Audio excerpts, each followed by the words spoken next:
hopefully we can get done and get you guys I only had lunch. For at Did least we a get couple minutes TPR? before What? Did we get court starts again. No, I'm talking about detention. Oh, really? Alright guys, so my name is Joe Escobosa. I am at LADL 2. I've been at LADL 2 for about 6.5 years. And this is Emily Berger. I'm sure most of you know Emily because she's done a couple trainings before. But today we're doing 355C motions, which is a tool that we use. It can be used as a really great tool, but it's not a tool that we recommend using on every single case, and we'll talk about that. We gave you guys a couple handouts. The first one that we gave you guys was the actual statute, the 355 statute. So you guys have that. So if, I don't know if some of you have like a little book or a folder that you take with you in court, but this would be good to go in your folder if you want to look at it real quick so you don't have to pull out the code and look through the code. But we're going to be focusing in the statute in the 355C portion, which starts almost near the bottom of the page.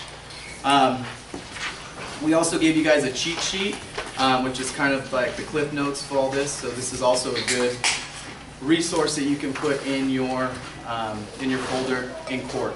We also gave you a couple cases that Emily's going to talk about.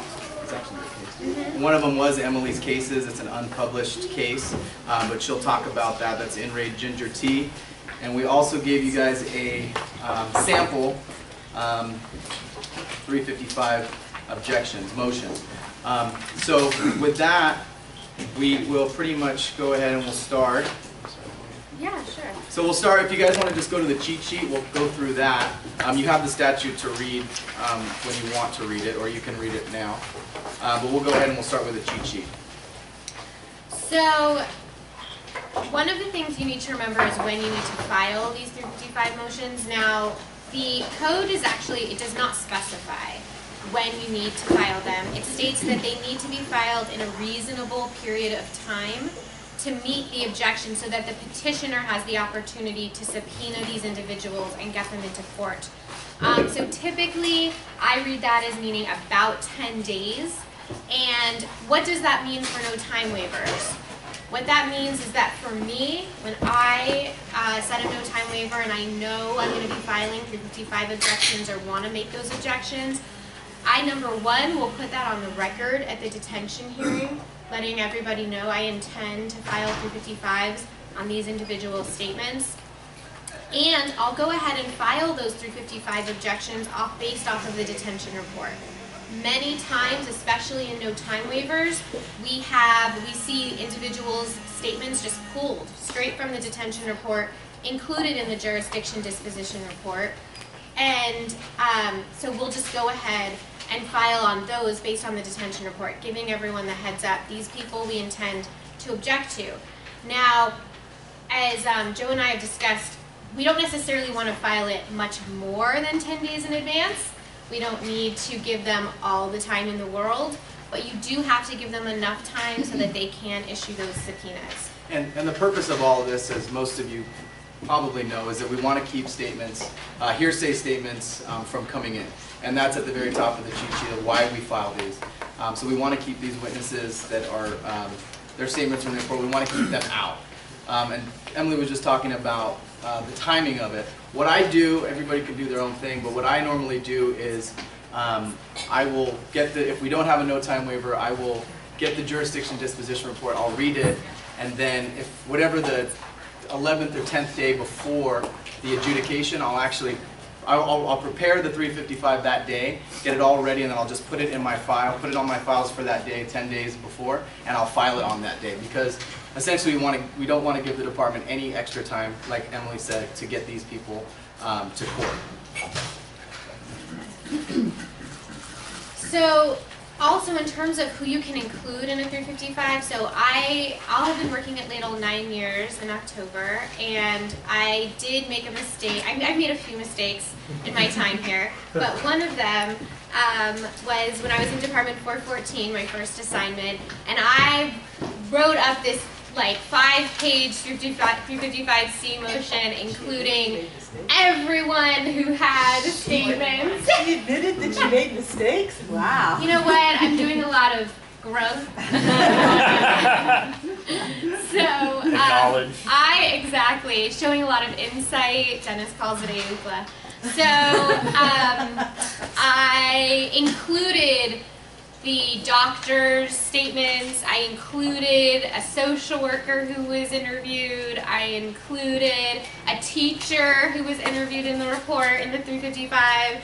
Well, it turns out that that was a waste of everybody's time because those statements automatically come in, and that's laid out in the 355 statute. So if you have those types of witnesses, you want to subpoena them instead of just filing a 355. So make sure you subpoena all of those witnesses who are not covered in the 355C statute. And also, I was going to tell you again, when we were talking about when to file it, the 10 days, I got hung up on a case because I filed it 10 days before the hearing, and I got an opposition motion saying it was not timely because it was right around the President's Day weekend and there were 2 holidays. So make sure you look at the calendar, make sure that you don't have extra holidays. Because that jammed me up. I eventually got around it. We got a continuance, but just make sure you keep an eye out for any holidays that are in the calendar. So when should you talk to your 355 witnesses? So 355, well, you guys should be thinking about all of these witnesses at detention. So once you get the detention report, what I normally do is I'll flag any people who are not police officers or healthcare professionals or teachers. I'll flag them right away. I'll put a little post-it note just to keep an eye on those witnesses because they might make more statements in the jurisdiction disposition report. What I normally will do also is I will make a note for myself to call them or to contact them because it's important that you talk to all these witnesses if you can to find out exactly what they're going to say. And it's also important to speak with your client about these witnesses because they know who these witnesses are. Sometimes these witnesses have things out that they are out to get this for our client, or they're going to come in and say a lot more than the statements that are in the statements in the report. So that's something you want to talk to your client about to figure out what these witnesses might say to determine whether or not you want to file a 355. Exactly, and you want to talk to them to figure out, are these going to be good witnesses for the defense? Are these going to be good witnesses for the county? If this is somebody who is saying that they have seen our client high, what does that mean?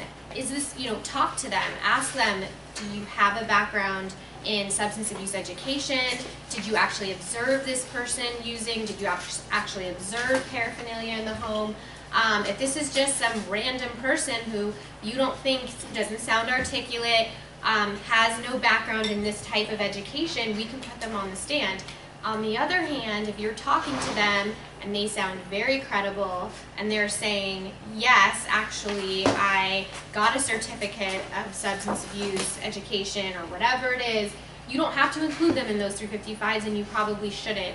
I am going to talk in more detail about when I don't file 355s, but before I get to that, we're going to also move on and talk about the form. Yeah. So we gave you guys a sample, which is one of the samples that I use and that our office at LADL 2 uses. So you guys can check it out. If you look on page 2, that's where I've got 3 witnesses listed. Now I was talking to Dennis Smeal about this, and he told me that different courtrooms have different procedures that they have in regards to the 355. So I would always talk to your judicial assistant and find out exactly how much specificity the bench officer requires. Dennis told me that in 412, I don't know if anybody's from 412, but that bench officer requires you to actually attach the pages of the report of the witnesses that you intend to include in the motion. So just be aware of what your bench officer requires. What I do is I will always put obviously the name of the person, what their relationship is. As you can see, number 1, it was a neighbor, and I'll put where in what report that they're in, the date of the report, and the page number. So that's usually for my bench officer. That is sufficient, but make sure again that that is enough for your bench officer. And I love doing 355s on the unnamed concerned citizens because how often do we see that? we see that all the time. You could even do it on anytime they say someone didn't want to be identified, the neighbor just walked up.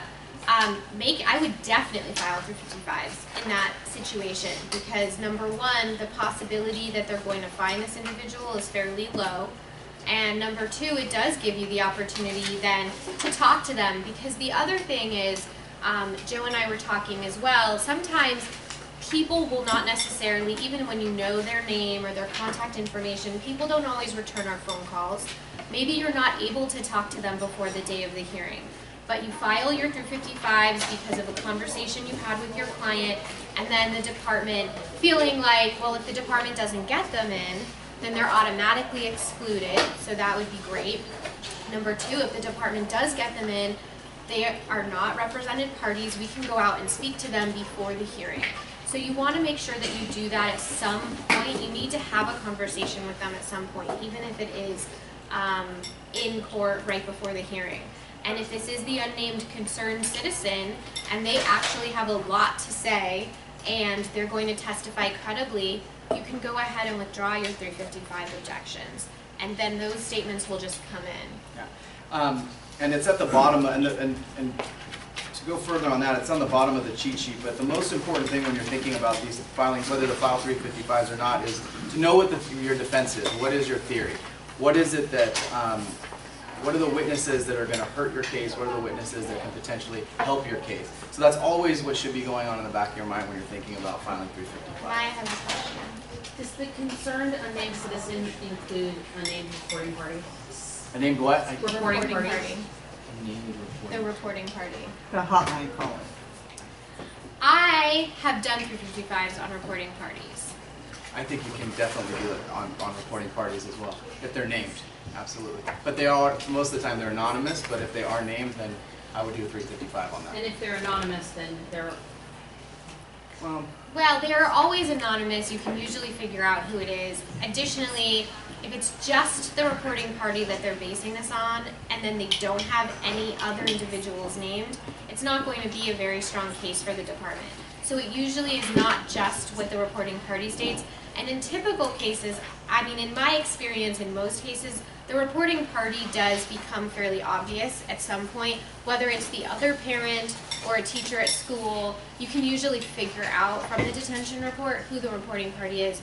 But if the reporting party is truly anonymous, I would say go ahead and file it. Yes. What about a social worker from another state? Is there anything to be made of the fact that in 355 it specifically says a social worker licensed pursuant to Business and Professions Code?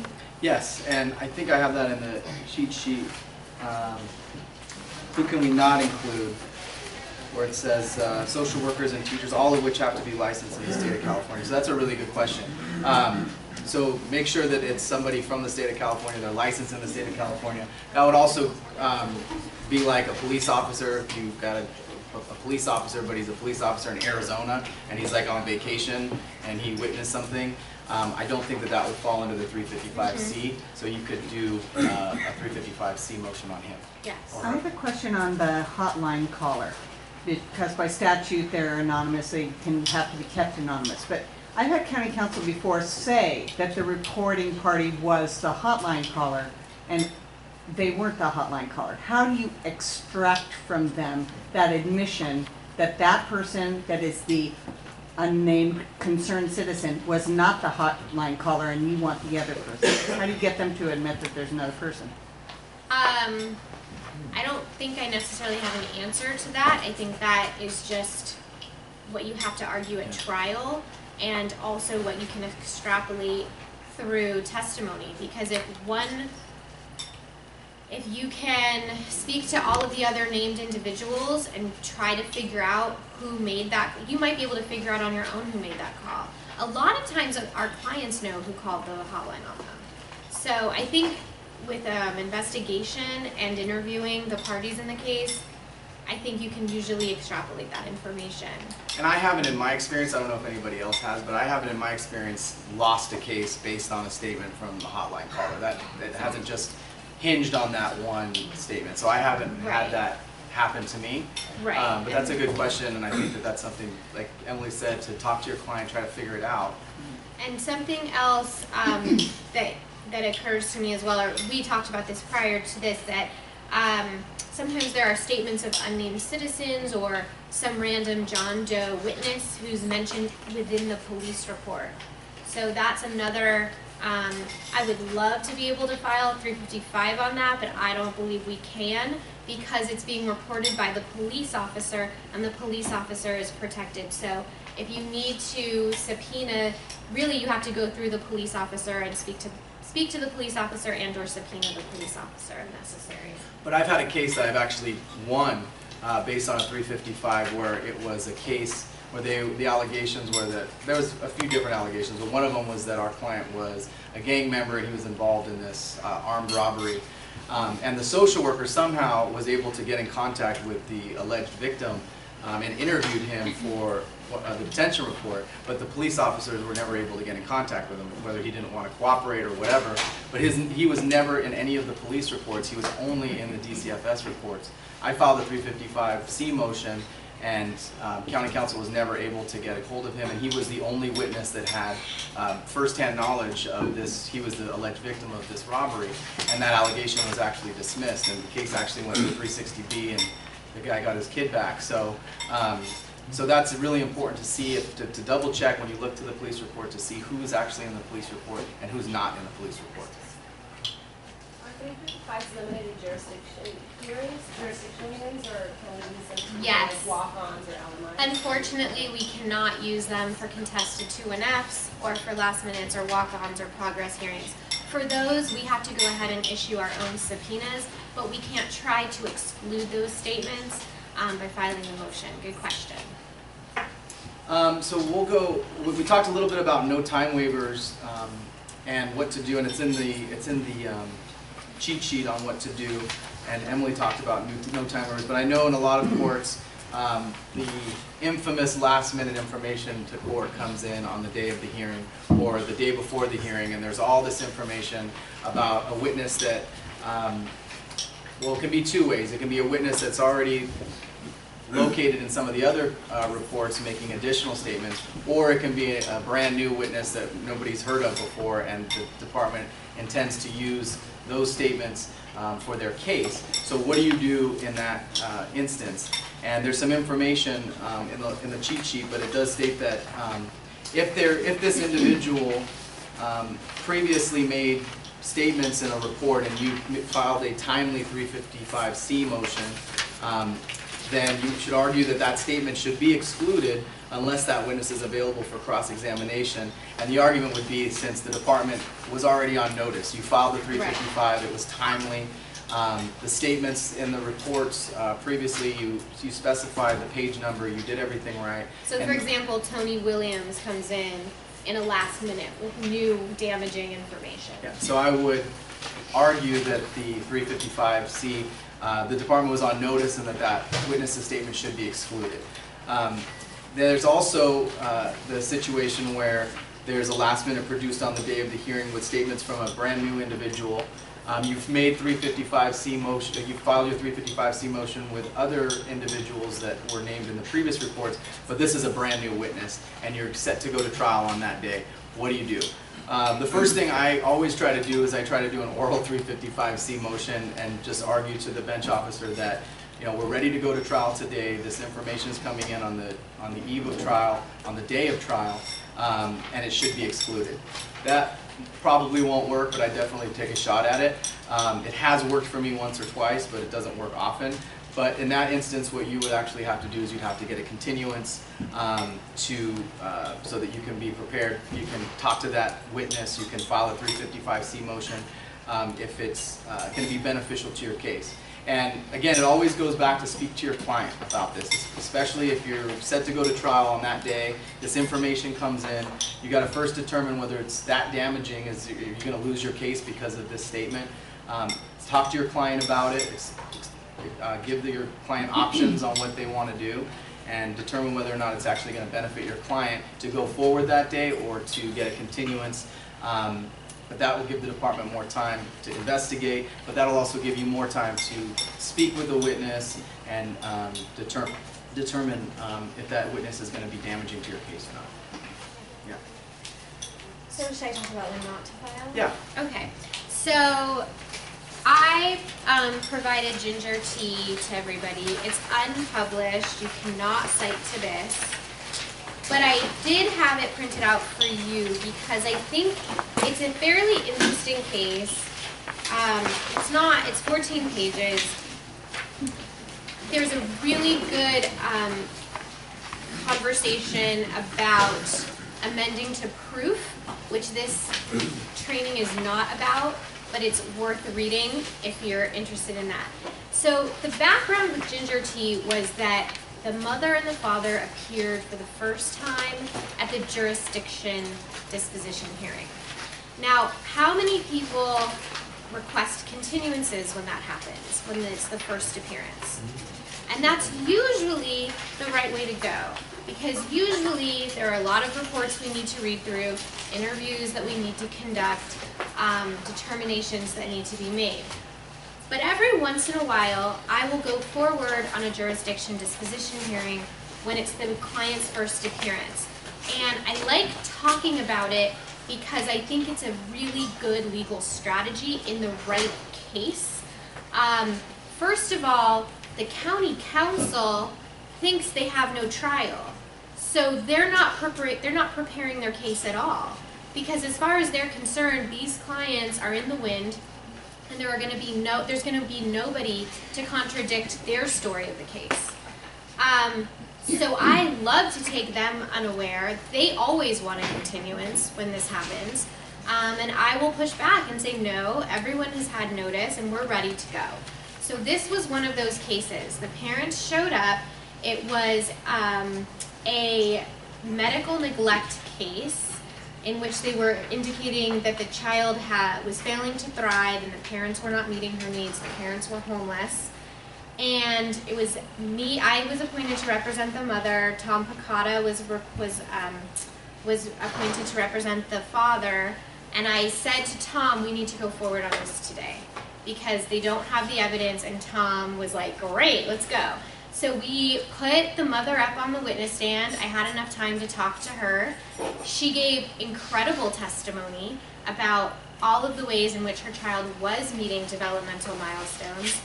And the reason that I like to mention it in the 355 purpose is because, as far as I could tell, the only real evidence that the department had was on page 12.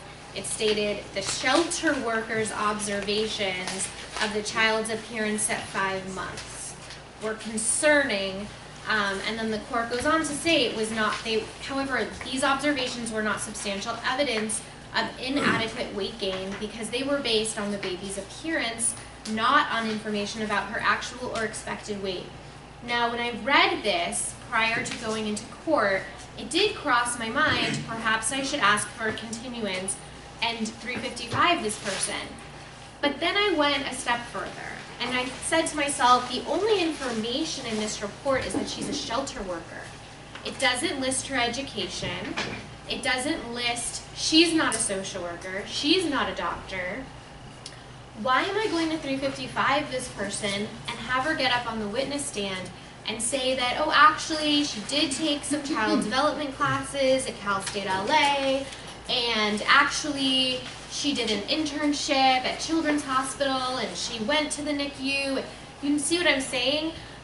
The only information I felt that this person could potentially have would have been damaging because what was in the report was nothing.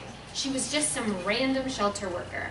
So I went with my gut on that. We went forward. We had the mom testify. The mother, like I said, testified very well. And Soto sustained the allegation but sent her home that day. And there's just no way I mean, if we had asked for a continuance, they would have left with monitor visits that day, and it would have given the department more time to beef up their petition. Now, the case is also interesting just because really it was a mispled petition, which is why they talked about conforming to proof, and that was also why I wanted to go forward. Because when you read the petition, you could tell there were other things going on here, and it was not about this child being small. It was really about a whole bunch of other things, like maybe mental health, maybe drugs, but the department pled it poorly, and so I used that to my advantage. And in this case, our client did eventually, the case closed with our client having full custody. We don't need to talk about the fact that she's currently a client because they finally did plead it correctly.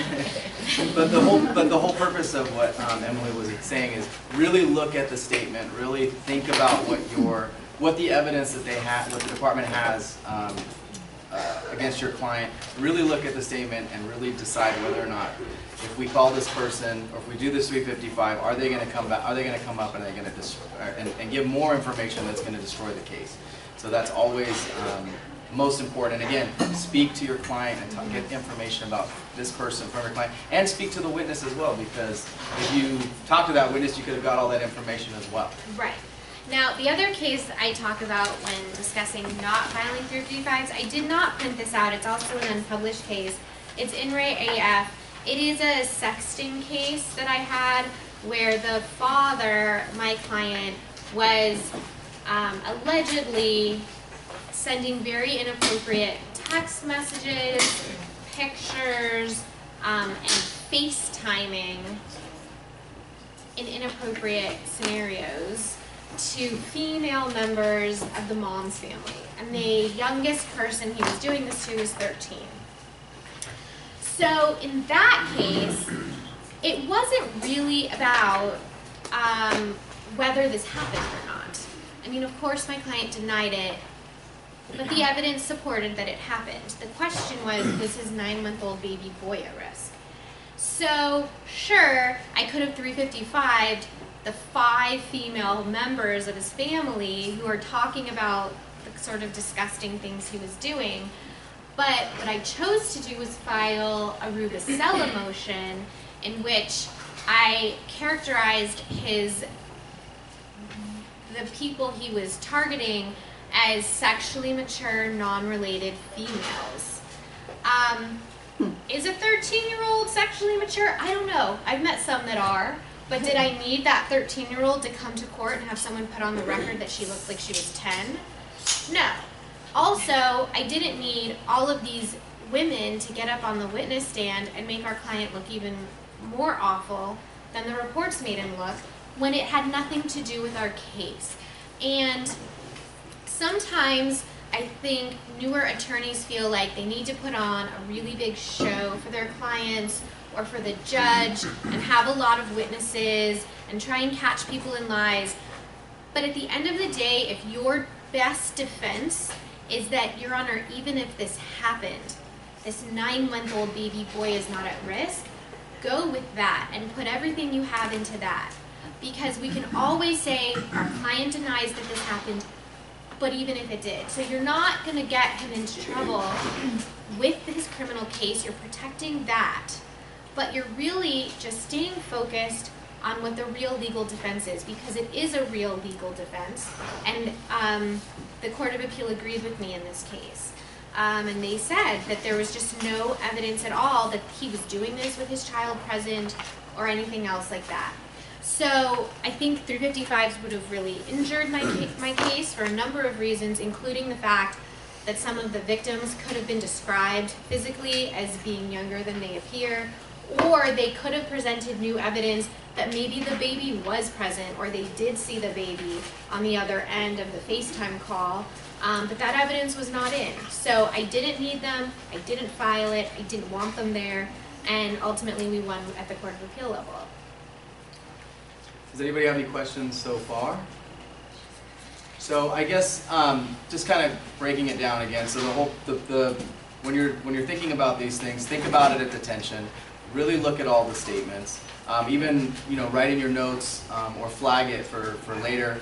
The 355. Make sure that you file it timely if you're going to file it. Make sure that you file it with specificity. Make sure you check with your JA about what the bench officer requires in the 355C motion. As I mentioned, 412 is a little different. But don't just put the name of the person, or don't just put a blanket 355 that says all witnesses that are in the reports, because that's not going to do anything for you and it's going to probably get denied. Make sure that you are looking for any new statements and any last minute informations, the information about the no time waiver trials. And if when in doubt, just go back to the statute, read the statute, and have the cheat sheet with you so that you guys can make the best decision if you're going to decide to file them or not. And I also always advise people, document your files.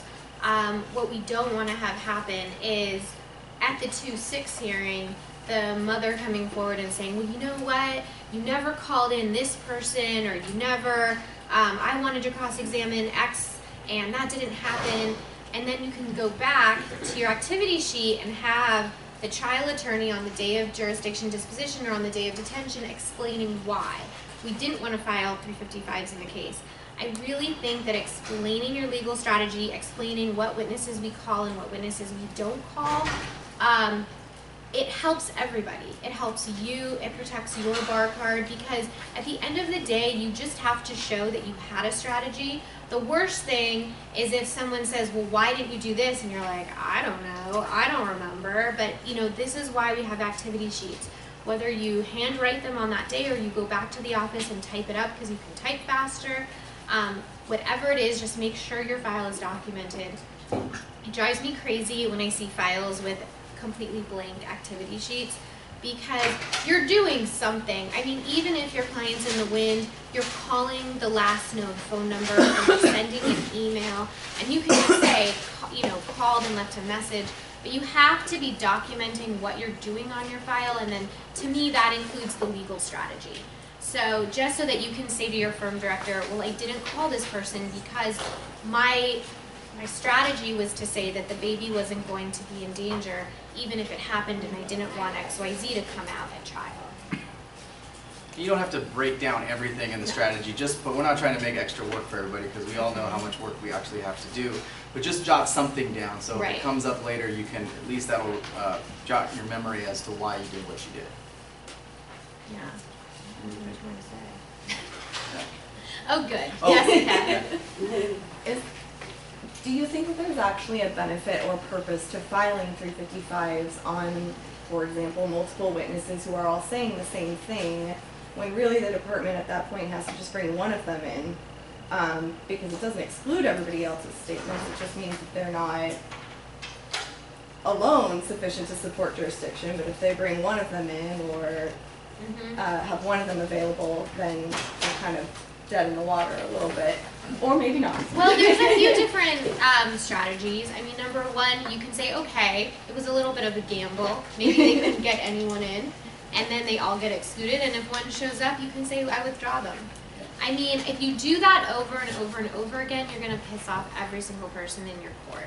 So you do have to be mindful of the fact that we work with the same individuals every day. You need to build up credibility in your courtroom, both with your bench officer and with the other attorneys, because no one wants to work with someone they can't trust, right? So I don't recommend doing this, like I said, on every case. But in a certain, in specific cases, it can be helpful. Yeah, and I think also you have to keep in mind that there's all kinds of reasons why people don't want to come to court and don't want to get involved. They might have wanted to get involved on that day when the social worker talked to them and they had all this information to give. But then when they're called into court, or when they're saying, hey, you got to come down to testify, when the county council calls them, there's all kinds of reasons why people don't want to come. They don't want to get involved. Maybe they now have made up with our client and they don't want to, but then we could possibly use that client to help us. But just also keep that in mind too. There's all kinds of reasons why people don't want to come down here and get involved. So that was a good question. Can you guys talk a little bit about what you can do if you have a case and you're real close to the adjudication or day of the adjudication and you realize, oops, I goofed, I should have filed 355s on this? Well, the first thing I always do is I call the person. I call the individual and I try, they don't have to necessarily know that you're going to try to rip them apart on the witness stand. You can call them, be very friendly, explain that you need them there at trial, and ask if they'll come. I have gotten people in just by calling them and asking them to appear. So that's the first thing I do. Second thing is try to get a continuance somehow. There's different ways that we can try to get continuances. It doesn't have to necessarily be for that reason, but if you can come up with a reason that's good cause to get a continuance, go for that. And yeah, I guess that would be the best thing to try Yeah. to do. I mean, you just kind of got to hope for it. But I think that Emily's recommendation is to really talk to them, use a little bit of charm, you know, explain to them that you just need them to come down, because just have to ask them a couple questions and they'll be in and out. Try to cover it that way. And then if you can't, just try to get a continuance using, you know, any way that you can, any ethical way, obviously, that you can get a continuance. Do you have any other suggestions? Okay. I saw a hand. Assuming that a continuance wouldn't prejudice your client, that you would have no problem with putting it over. If you're kind of at the 11th hour, you realize, oh, I should have filed 355s, would you go ahead and file them knowing that it's way too late for them to submit and then just submit on the continuance, or would you? I think that that's a good third option. Yeah, I do. Yes. And you know, and if you are jammed up, and you might want to think about changing your strategy. I mean, you have your client there. Your client can testify, but again, you have to make sure that you're not going to be putting your client in any jeopardy, or that it's going to be a good idea for your client to testify. Or other witnesses that you might be able to get in the 11th hour that can help the case. So to kind of offset what the other witness said. Right. So. But yeah, if you realize I mean, I think ideally you're going to have at least maybe 4 days, maybe 4 days before the trial you realize this, and you can go ahead and file it and submit on the fact that they're going to need more time. But like I said before, I think what the practice that I use is I always, when I get the jurisdiction disposition report, I try to read it that day or shortly thereafter. And if I think that there's a 355 that I need to file, I'll do it right then. I won't send it back to the secretary and say, oh, send it back for a 355. I'll do it right then. And then print it, I'll even sign it, and I'll throw it in the file and put it on for the 10th day before the adjudication, so that I know that I have it. So. But obviously, sometimes we forget, or we have too many cases, but... It's ideal practice. It's ideal practice. Yes. Going back to Jessica's question, where we have social workers from Las Vegas quoted in the reports, and the reports, our reports are quoting reports that are written for social services in Las Vegas. Whether or not those have been submitted into court, can we still exclude them? I know that here it's only findings and orders that are automatically admissible. It's not reports. So can we make the same argument there? Because of course the findings and orders in that court's proceeding we can't keep out. Right. So yes, I would absolutely file 355C motion on anybody who's in those other reports. Even if it's A social worker, but again, they're not a California licensed social worker. Because any court proceeding in the nation, those findings and orders come in. We can't stop that. Yeah, Right. but the specific If they're statements. authenticated. What was that? If they're authenticated. I think there's Right, an issue right, of right. authentication Yeah. and what's going from another state. And you can still make evidentiary objections based on Anybody else? Oh, and one last thing, guys. There is another 355 statute. It's 355.1 that we have in some cases. Your client is a registered sex offender. That is completely different from this 355C training that we're doing. That deals with presumptions, legal presumptions. So just make sure that you keep an eye on that as well. And this is not the training for the 355.1. So, I mean, we could do it. yeah, you can do it. It would take too long. So, anything else? I think that covers that- it. Should we keep talking? Well, if you guys ever have any other questions, you can come to us or talk to Yeah, your sure. supervisors or for extra guidance. But this cheat sheet, I think, covers most of the things that we deal with on a regular basis. I 355 before statements from a dependent juvenile who was not on our case. Right. And then the court required that dependent juvenile's attorney come in. Yes, I've had that experience as well. So is that dependent minor's attorney who's not on this case, is that person a party? No. No, not to this. Can they object during questioning? I would say no. I would say no. I would not object to them being present in the hearing, but I would object to them having any standing. And I think the same goes true. I know that one of the attorneys in my court has a similar issue where he's on a companion case, it's a sex abuse case, he's on a companion case, and he 355 the victim of the companion case, and I think that's also something that you can do, is file a 355. Even though that child might be represented by an attorney in the companion case, I would still 355 that child in the case that you have regarding your client's children.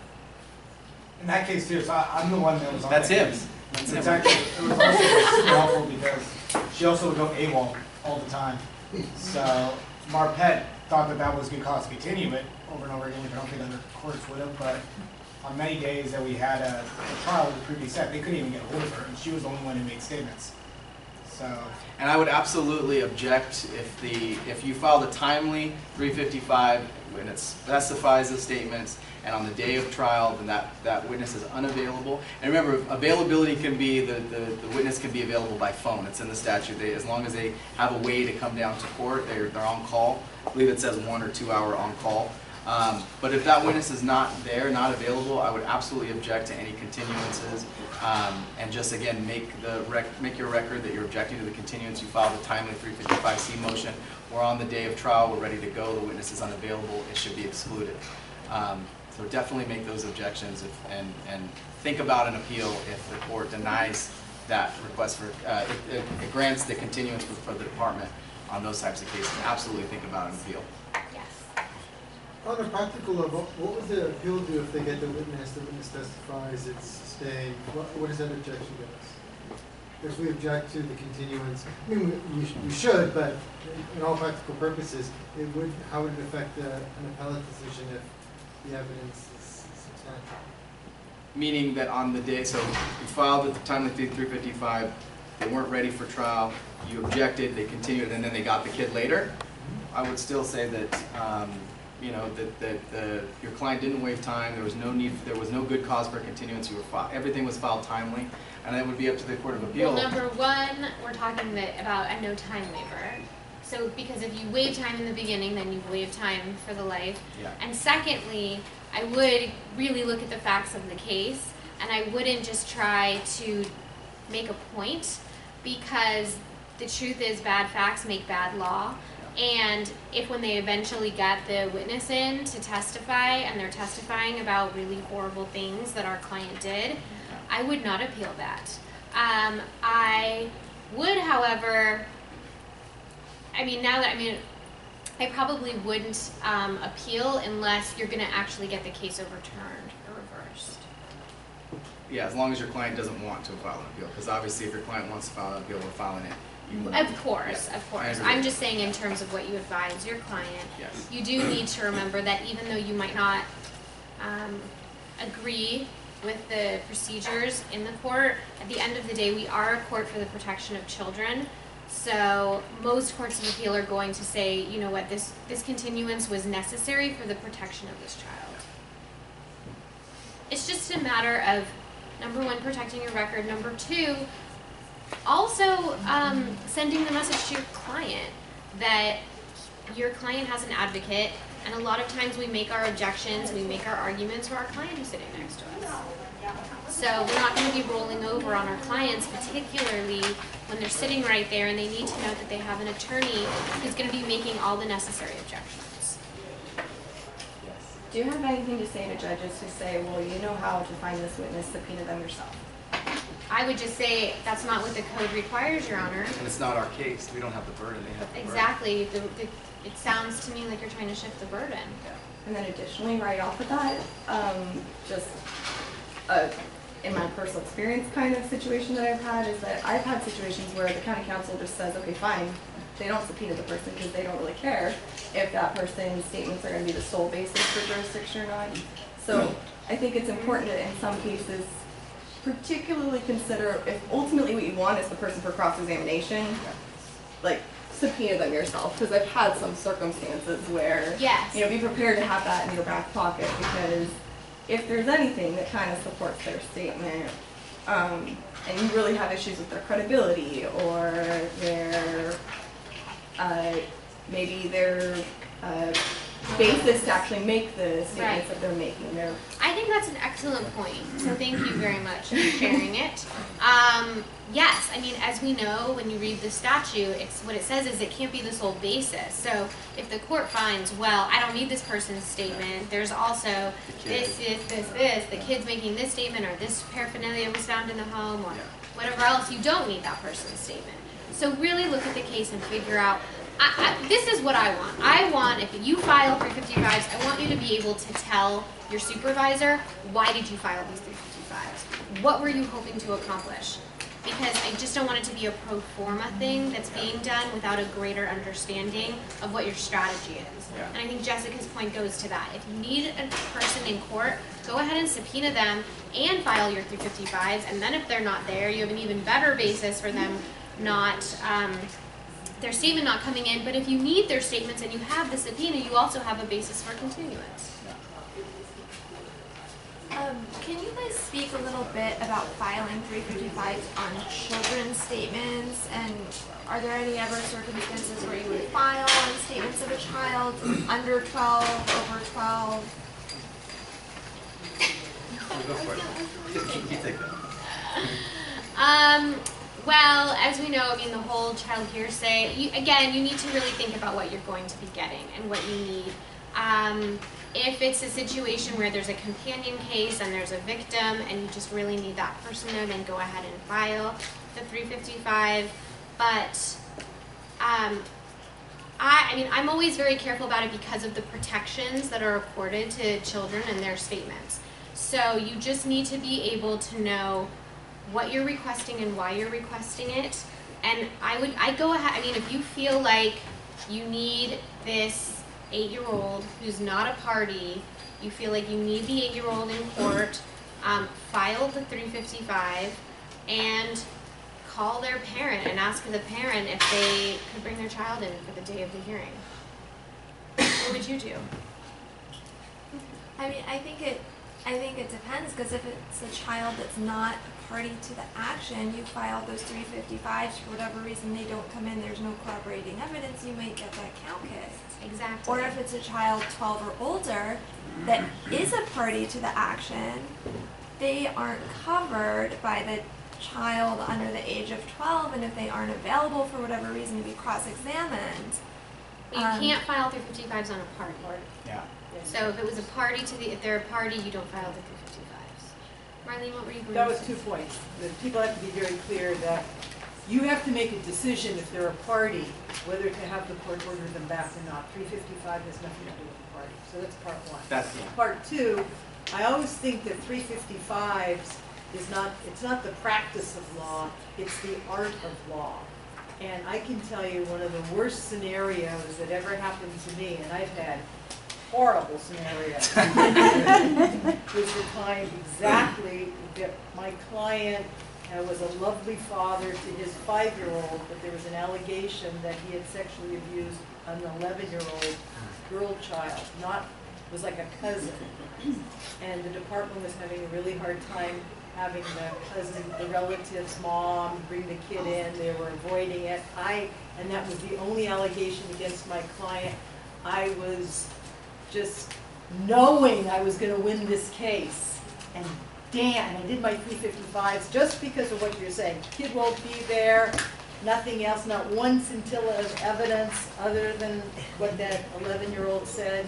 Damn if the department, in the end, didn't subpoena the mother and the 11-year-old. The 11-year-old took the stand, cried hysterically through all the testimony, describing not inappropriate touching, but a violent penetration.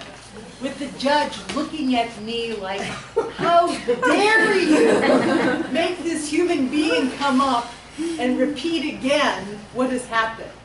And Marlene, I had a similar case that's on appeal right now where there was a 17-year-old. It was my client's girlfriend's daughter. Our client had 3 young boys, and there was the allegation that he raped this 17-year-old, and there was a lot of statements in the report from her.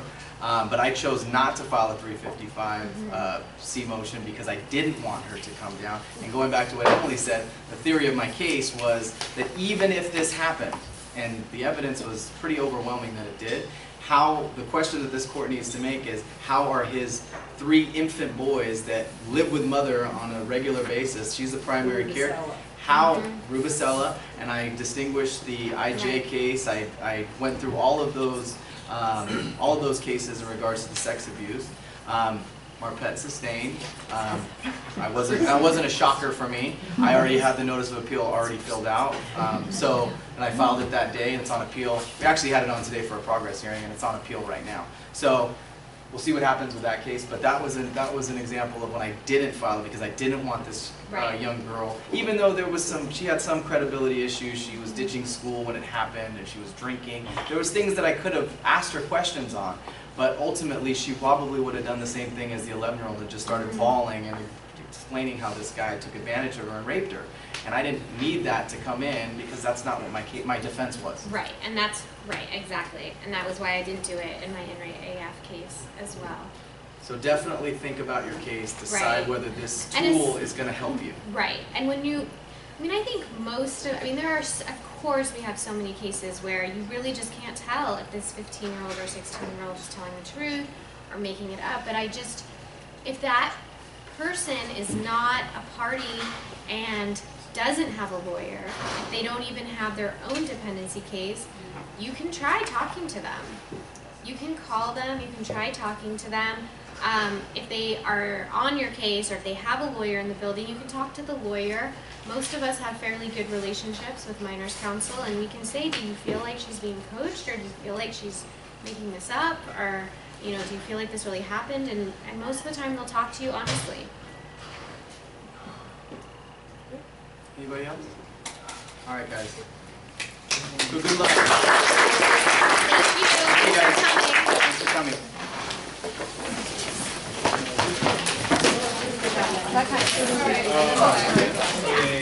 Pretty sure you didn't ask a question.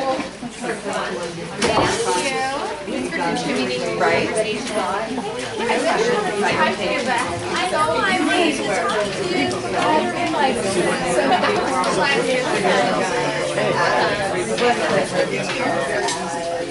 But that's not it, that happens. What are you going to do the first place?